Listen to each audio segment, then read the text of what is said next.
How to change your password in the Red Parrot Staff App. Hi!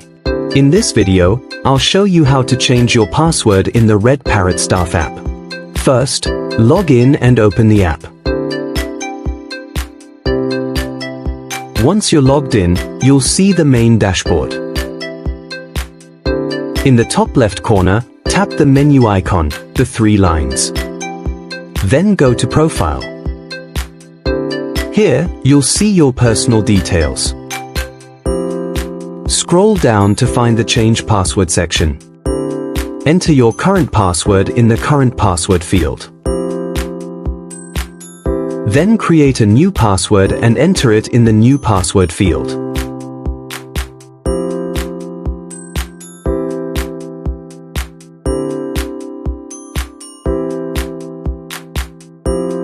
Re-enter the same password in the Confirm Password field.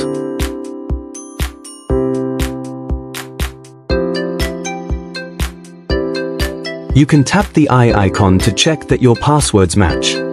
Once everything looks correct, tap Change Password. And that's it.